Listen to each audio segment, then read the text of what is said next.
മഴത്തോരു മുമ്പയുടെ നാളത്തെ വിശേഷത്തിലേക്ക് എല്ലാവർക്കും സ്വാഗതം. രേവതിക്കുട്ടി അലീനയോട് പറയുന്നുണ്ട്, തെറ്റ് ചെയ്തിട്ടും രോഹിത്തിനും ഹരിക്കും കുറ്റബോധമൊന്നും ഇല്ലല്ലോ ചേച്ചി. അതുകൊണ്ട് തന്നെ ഇനി അവരെന്ത് തെറ്റ് ചെയ്താലും അപ്പോൾ തന്നെ പ്രതികരിച്ചോളണം. അല്ലെങ്കിൽ ഉണ്ടല്ലോ, ഇനിയും ചേച്ചിയോട് ഇത്തരത്തിലുള്ള ക്രൂരതയൊക്കെ ചെയ്യാൻ അവർ ശ്രമിക്കും. എന്തായാലും ഇനി എന്തെങ്കിലും പ്രശ്നമുണ്ടായാൽ ചേച്ചി അപ്പോൾ തന്നെ അവിടെ നിന്ന് ഇറങ്ങിക്കൊള്ളണം. നേരെ ഇങ്ങോട്ടേക്ക് പോന്നേക്ക് എന്ന് പറയുകയാണ്. ഇത് കേട്ട് നമ്മുടെ അലീന ഒന്ന് ആലോചിച്ച് നിൽക്കുന്നുണ്ട്. എന്നിട്ട് പറയുന്നത്, ശരി മോളെ, എന്തായാലും ഒരാഴ്ചത്തേക്ക് നോക്കട്ടെ, എനിക്ക് റെസ്റ്റ് വേണ്ടതല്ലേ, ഒരാഴ്ച കൂടിയും പിടിച്ചു നിൽക്കാം, എന്നിട്ട് എന്താ സംഭവിക്കുന്നതെന്ന് നോക്കട്ടെ, എന്നിട്ട് തീരുമാനിക്കാം. ശരി മോളെ, ഞാൻ പിന്നെ വിളിക്കാമെന്ന് പറയുന്നുണ്ട്. മുത്തശ്ശിയുടെ ഫോണിൽ നിന്നാണ് അലീന രേവതിക്കുട്ടിക്ക് വിളിക്കുന്നത്. ബാലചന്ദ്രമേനോൻ മുത്തശ്ശിയുടെ ഫോണിൽ ട്രൂകോളർ ഓൺ ആക്കി വെച്ചിട്ടുണ്ട്. ഇക്കാര്യം അലീനയ്ക്കോ ആർക്കും തന്നെ അറിയത്തില്ല. അതുകൊണ്ട് ഇവർ സംസാരിക്കുന്നതെല്ലാം അതിൽ റെക്കോർഡായി കിടക്കുന്നുണ്ട്. പിന്നീട് നമ്മുടെ അലീന മുത്തശ്ശിയുടെ അടുത്തേക്ക് ചെല്ലുകയാണ്. മുത്തശ്ശി അവളെ പിടിച്ചടുത്തിരിക്കുന്നുണ്ട്. എന്നിട്ട് പറയുന്നുണ്ട്, മോളെ നീ പറ, എന്താ നിനക്ക് സംഭവിച്ചത്? നീ പറഞ്ഞതൊന്നും എനിക്ക് വിശ്വാസമായിട്ടില്ല. നീ അങ്ങനെ ശ്രദ്ധിക്കാതെ ഓരോ കാര്യങ്ങൾ ചെയ്യുന്ന ആളൊന്നുമല്ല. അതുകൊണ്ട് നിന്റെ കയ്യിൽ നിന്ന് അബദ്ധം പറ്റിയിട്ടാണ് നിന്റെ വയറ്റിൽ കത്രിക കുത്തിക്കയറിയതെന്ന് ഞാൻ വിശ്വസിക്കുന്നില്ല. എന്താ കാര്യമെന്ന് ചോദിക്കുകയാണ്. ഇത് കേട്ടിട്ട് അലീന പറയുന്നുണ്ട്, ഇല്ല മുത്തശ്ശി, അത് തന്നെയാണ് സത്യം. മുത്തശ്ശി എന്താ, മുത്തശ്ശിക്ക് വിശ്വാസമായില്ലേ എന്ന് ചോദിക്കുന്നുണ്ട്. പിന്നീട് മുത്തശ്ശി വീണ്ടും ഇത് തന്നെ ചോദിച്ചുകൊണ്ടിരിക്കുകയാണ്. ഇല്ല മോളെ, എനിക്ക് ഉറപ്പാ, നീ എന്നോട് കള്ളം പറയണ്ട, സത്യം പറ മോളെ, ഞാൻ ഇവരോടൊക്കെ അന്വേഷിച്ചു, പക്ഷെ ഇവരെല്ലാം പറയുന്നത് നീ ഈ പറഞ്ഞ കഥകൾ തന്നെയാ. പക്ഷെ ഞാൻ അതൊന്നും വിശ്വസിക്കുന്നില്ല. നീ എന്നോട് സത്യം പറ, മുത്തശ്ശിയോട് സത്യം പറയില്ലേ എന്ന് ചോദിക്കുകയാണ്.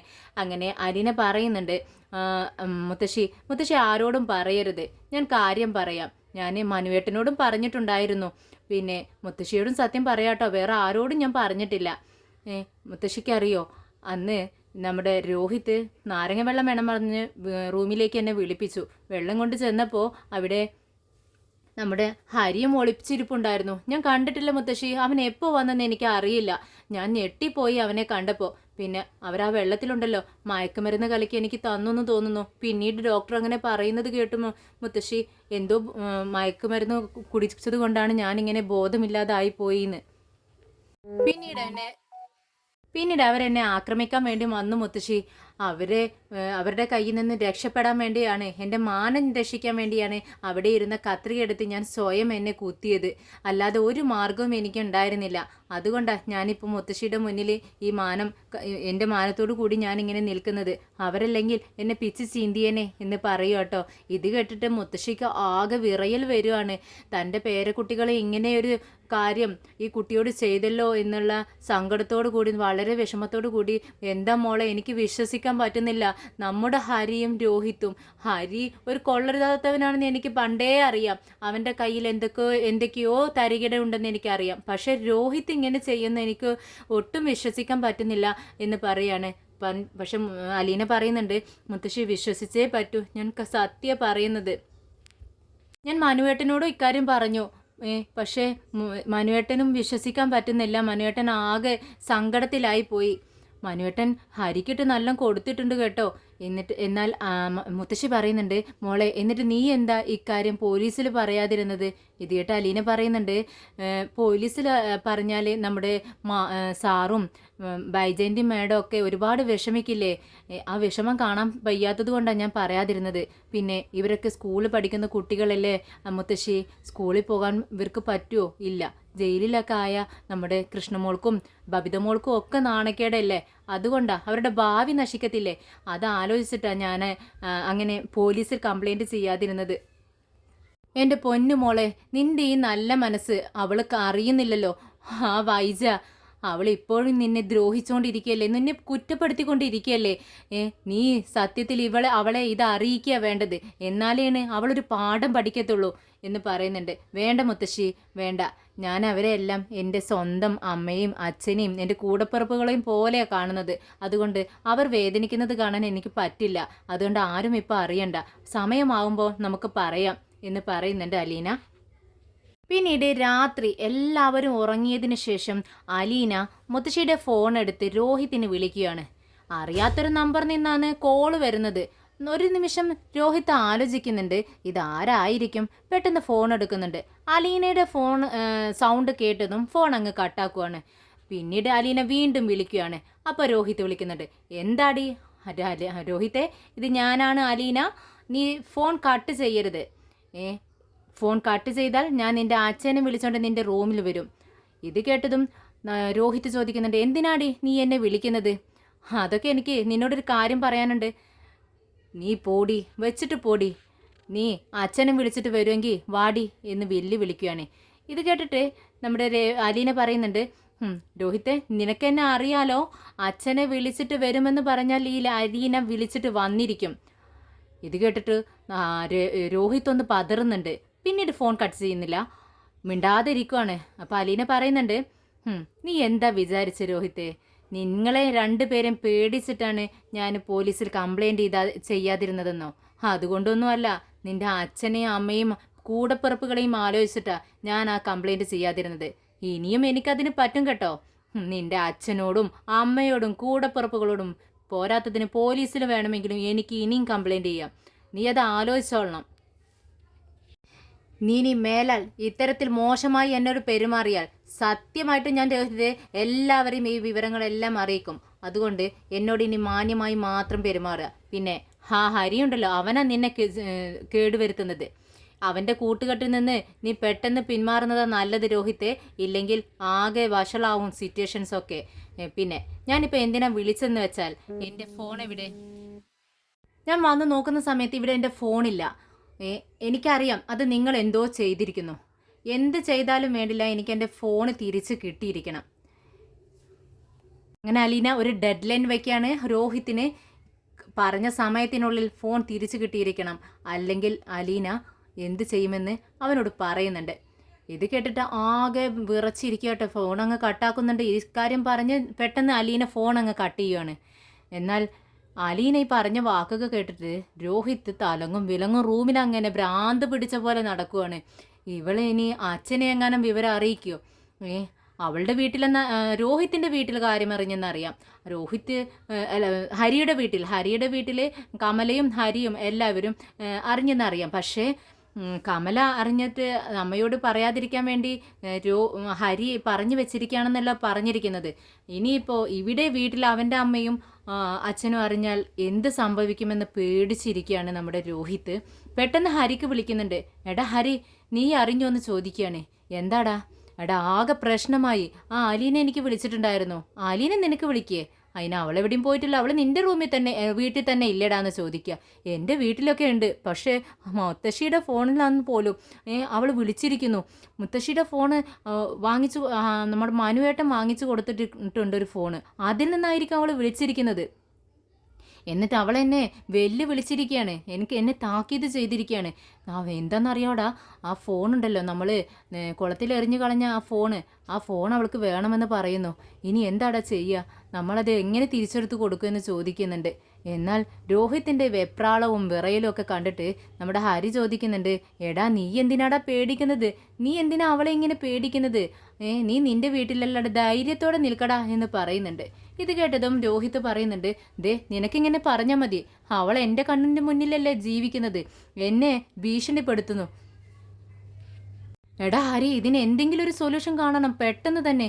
അവളെ പറഞ്ഞ കാര്യങ്ങൾ കേട്ടാലേ നീയാണെങ്കിലും വിറച്ചു പോകും എന്ന് പറയുന്നുണ്ട്. എന്തായാലും അച്ഛനും അമ്മയൊക്കെ അറിഞ്ഞു കഴിഞ്ഞാലുണ്ടല്ലോ ആകെ പ്രശ്നമാവും കേട്ടോ എന്ന് പറയുക. അങ്ങനെ ഹരി പറയുന്നുണ്ട്, നീ ഒന്ന് സമാധാനത്തോടെ ഇരിക്കടാ, എന്തായാലും കാര്യത്തിനൊരു തീരുമാനം നമുക്ക് നാളെ ഉണ്ടാക്കാമെന്ന് പറഞ്ഞ് സമാധാനിപ്പിച്ചിട്ട് ഫോൺ വെക്കുകയാണ് ഹരി.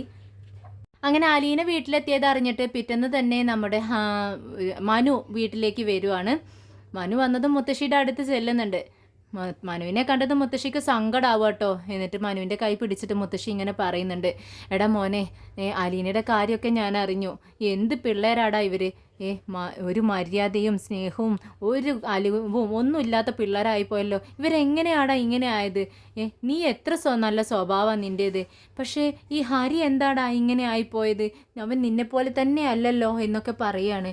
ഇത് കേട്ടതും നമ്മുടെ മനു പറയുന്നുണ്ട്, എന്ത് ചെയ്യാൻ മുത്തശ്ശി, അവനിങ്ങനെ ആയിപ്പോയി. അവനിങ്ങനെ ആയതിന് അമ്മയ്ക്കൊരു പങ്കുണ്ട്, അവനെ പറഞ്ഞിട്ട് കാര്യമല്ല. അമ്മ അവനെ സ്നേഹിച്ച് വഷളാക്കി വെച്ചു. എന്ത് തെറ്റ് ചെയ്താലും അമ്മ അതിനെ അനുകൂലിക്കും, അവന് തെറ്റ് തിരുത്തി കൊടുക്കത്തില്ല. അതുകൊണ്ട് അവനിങ്ങനെ ആയിപ്പോയത്. പിന്നെ മുത്തശ്ശി പറയുന്നുണ്ട്, അവന് ഈ രോഹിത് ഉണ്ടല്ലോ ഇത്രയൊന്നും കുഴപ്പക്കാരനായിരുന്നില്ല. ഈ ഹരിയുടെ കൂട്ടുകൂടി എന്നവൻ കൂട്ടുകൂടിയോ അന്ന് മുതൽ അവനും നശിച്ചു തുടങ്ങി. ഇതിനോട് നമ്മുടെ മനുവും അനുകൂലിക്കുന്നുണ്ട്.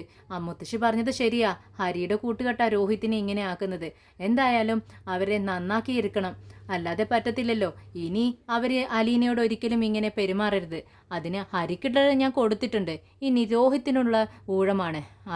അവനെ ഞാൻ ഇതുവരെ കണ്ടിട്ടില്ല. കാണാൻ വേണ്ടി തന്നെയാണ് ഞാൻ ഇങ്ങോട്ടേക്ക് വന്നതെന്ന് പറയുന്നുണ്ട്. അങ്ങനെ മനു റൂമിൽ നിന്ന് ഇറങ്ങുന്ന സമയത്ത് ബാലചന്ദ്രൻ അവിടെ ഹാളിലിരിക്കുന്നത്, ആ അങ്കിളെ എന്താ ഷോപ്പിലേക്ക് പോകുന്നില്ലേ എന്ന് ചോദിക്കുന്നുണ്ട്. ആ ഷോപ്പിലേക്ക് പോകണം. പിന്നെ അലീനയ്ക്ക് കുഴപ്പമൊന്നുമില്ലല്ലോ, അവൾ റെസ്റ്റ് എടുക്കുന്നില്ലേന്ന് ചോദിക്കുകയാണ്. ഇത് കേട്ട് ബാലചന്ദ്രൻ പറയുന്നുണ്ട്, റെസ്റ്റിൻ്റെ കാര്യമൊന്നും പറയണ്ട, അവളൊരംഗത്തിന് വൈജ ഒരംഗത്തിന് വന്നതാ, അവൾ ജോലി ചെയ്യുന്നില്ലെന്നും പറഞ്ഞ് ഞാൻ അതിനെ ഒതുക്കി വെച്ചിട്ടുണ്ട്. എന്തായാലും നീ പോകുന്നതിന് മുന്നേ അവളോടൊന്ന് സംസാരിച്ചേക്ക്. ഒന്ന് സംസാരിക്കുന്നത് നല്ലതാ എന്ന് ബാലചന്ദ്രൻ മനുവിനോട് പറയുന്നുണ്ട്. പിന്നീട് മനു നമ്മുടെ രോഹിത്തിനെ കാണാൻ വേണ്ടി സ്റ്റെയർ കേസ് കയറി അവൻ്റെ റൂമിലേക്ക് പോകാൻ വേണ്ടി നിൽക്കുകയാണ്. അപ്പോഴാണ് രോഹിത്ത് മേലെ നിന്നും താഴേക്ക് ഇറങ്ങി വരുന്നത്. അപ്പോൾ മനു പറയുന്നുണ്ട്, ആ ഞാൻ നിന്നെ ഒന്ന് കാണാൻ വേണ്ടി ഇരിക്കുമായിരുന്നു. എന്താ ഇപ്പോൾ കണ്ടല്ലോ എന്ന് രോഹിത്ത് തിരിച്ചു ചോദിക്കുകയാണ്. ആ ഇങ്ങനെ കണ്ടാൽ പോരാ, എനിക്ക് നിന്നെ വിശദമായി ഒന്ന് കാണണം. അത് കേൾക്കുന്ന സമയത്ത് രോഹിത്തിന് എന്താ വിഷയമെന്ന് അറിയാലോ. രോഹിത്ത് അത് മൈൻഡ് ചെയ്യാതെ പുറത്തേക്ക് നടക്കുവാണ്. അങ്ങനെ എത്തിയതും രോഹിത് ഒന്ന് മനുവിനെ തിരിഞ്ഞു നോക്കുന്നുണ്ട്. അവർക്ക് രണ്ടുപേർക്കും അറിയാം എന്താ സംഭവമെന്ന്. രോഹിത് ആകെ വിറയ്ക്കുന്നുണ്ട്. അച്ഛൻ്റെ മുന്നിൽ വെച്ചാണല്ലോ, ഇനി മുന്നിൽ വെച്ച് എന്തെങ്കിലുമൊക്കെ മനു പറയുമെന്ന് രോഹിത്തിന് പേടിയുണ്ട്. അങ്ങനെ രോഹിത് പെട്ടെന്നൊന്നും അവിടെ നിന്നും പോവുകയാണ്. പിന്നീട് മനു ടേബിളിൽ വന്നിരിക്കുന്ന വൈജയന്തി ടേബിളിൽ വന്നിരുന്ന് ചായ കുടിക്കുകയാണ്. മനു അടുത്ത് ചെന്നിരിക്കുന്നുണ്ട്. ആൻറ്റിക്ക് പോവാറായില്ലേ, സമയമായല്ലോ, എന്താന്ന് നേരം വൈകിയെന്ന് ചോദിക്കുക കേട്ടോ. ഇത് കേട്ടിട്ട് വൈജയന്തി പറയുന്നുണ്ട്, എന്ത് പറയാനാ, ഇത്രയും ദിവസം ഞാൻ ഒറ്റയ്ക്ക് കിടന്ന് കഷ്ടപ്പെട്ടു, എന്നെ സഹായിക്കാൻ ആരും ഇല്ലല്ലോ. ഇപ്പോൾ ഇവിടെയുള്ളവർക്ക് മാത്രമല്ല ഇവിടുത്തെ വേലക്കാരിക്കും കൂടി വെച്ച് വിളമ്പി കൊടുക്കേണ്ട ഒരു ഗതികേട് എനിക്ക് വന്നു. ഈ ഗതികേട് ആർക്കും ഉണ്ടാവത്തില്ല. എന്തിനാ പറയുന്നത്, ഇവിടുത്തെ മുതലാളിയെ പറഞ്ഞാൽ മതിയല്ലോ എന്ന് പറയാട്ടോ. ഇത് കേട്ടതും നമ്മുടെ മനു പറയുന്നുണ്ട്, എന്താ ആൻറ്റി ഇങ്ങനെയൊക്കെ പറയുന്നത്, നിങ്ങൾക്ക് വേണ്ടി അവൾ ഒരുപാട് കഷ്ടപ്പെട്ടതല്ലേ, അപ്പോൾ അവൾക്കൊരു 2 ആഴ്ചത്തെ കാര്യമല്ലേ ഉള്ളൂ, 2 ആഴ്ചത്തെ റെസ്റ്റേ പറഞ്ഞിട്ടുള്ളൂ ഡോക്ടർ. ആ ഒരു 2 ആഴ്ച ആൻറ്റി ഒന്ന് ശ്രദ്ധിക്ക്, അവളെ ഒന്ന് പരിഗണിക്കെന്ന് പറയുവാണ്. ഇത് കേട്ടതും വൈജയന്തിക്ക് ദേഷ്യം വരുവാണ്. ബാലചന്ദ്രൻ്റെ വാക്കുകൾ കേട്ടിട്ട് തന്നെ ചെവി പുകഞ്ഞിരിക്കുകയാണ് വൈജയന്തിക്ക്. ഇനി മനുവിൻ്റെ കൂടി ഉപദേശം കേൾക്കുന്ന സമയത്ത് വൈജയന്തി പ്രതികരിക്കുന്നുണ്ട്. അങ്ങനെ അവളെ സഹിക്കേണ്ട കാര്യമൊന്നും എനിക്കില്ല, ഞാൻ എത്രയും പെട്ടെന്ന് തന്നെ അവളെ ഇവിടെ നിന്നും പുറത്താക്കും, അവളെ ഇവിടെ നിന്ന് പറഞ്ഞു വിടുമെന്ന് പറയാണ്. ഇത് കേട്ടതും മനു പറയുന്നുണ്ട്, അങ്ങനെ പറഞ്ഞു വിടുന്ന സമയത്ത് അന്നേരം ഒരൊറ്റ കോൾ എനിക്ക് ചെയ്തേക്കണം, ആ നിമിഷം തന്നെ ഞാൻ അവളെ കാറും കൊണ്ട് ഇവിടെ വന്ന് കൊണ്ടുപോയിക്കോളാം എന്ന് പറയാണ്. ഇത് കേട്ടതും വൈജയന്തി അടിമുടി വിറക്കിയാട്ടോ. വൈജയന്തി പറയുന്നുണ്ട്, അല്ലടാ നിനക്ക് എന്തിൻ്റെ കേടാ, ഇവിടുത്തെ വേലക്കാരിയെ ഏറ്റെടുക്കേണ്ട കാര്യം വല്ലതും ഉണ്ടോടാ നിനക്ക്, നീ ആർക്കെങ്കിലും വാക്ക് കൊടുത്തിട്ടുണ്ടോ, നീയും അവളും തമ്മിൽ എന്താടാ ബന്ധമെന്ന് ചോദിക്കുകയാണ്. ഇത് കേട്ടിട്ട് മനു പറയുന്നുണ്ട്, അത് ആൻറ്റിക്ക് അറിയത്തില്ല ഞങ്ങൾ തമ്മിലുള്ള ബന്ധം എന്താണെന്ന്, പിന്നെ മുത്തശ്ശനറിയാം, ഈ മുത്തശ്ശനാണ് അവളെ എൻ്റെ കയ്യിൽ മരിക്കുന്നതിന് മുന്നേ ഏൽപ്പിച്ചത്. മുത്തശ്ശന് ഞാൻ വാക്ക് കൊടുത്തിട്ടുണ്ട്, അവളെ ഞാൻ നന്നായി നോക്കിക്കോളാമെന്ന്. അതുകൊണ്ട് അവളുടെ എല്ലാ ഉത്തരവാദിത്തങ്ങളും ഇനി മുതൽ എനിക്കാണ്. അതുകൊണ്ട് അവൾക്ക് എന്ത് സംഭവിച്ചാലും അതെനിക്ക് സംഭവിക്കുന്നത് പോലെ തന്നെയാണ്. അതുകൊണ്ട് ആൻറ്റി അവളെ പുറത്താക്കുമ്പോൾ ഒന്ന് വിളിച്ചേക്കണം, ഞാൻ അപ്പോൾ തന്നെ ഇവിടെ നിന്നും കൊണ്ടുപോയിക്കോളാം എന്ന് പറയാണ്. എന്നാൽ മനുവിൻ്റെ ഈ വാക്കുകൾ ബാലചന്ദ്രനെ ഒത്തിരി ഇഷ്ടപ്പെടുന്നുണ്ട്. ബാലചന്ദ്രൻ അപ്പുറത്തിരുന്നിട്ട് ഇതൊക്കെ കേൾക്കുന്നുണ്ട്.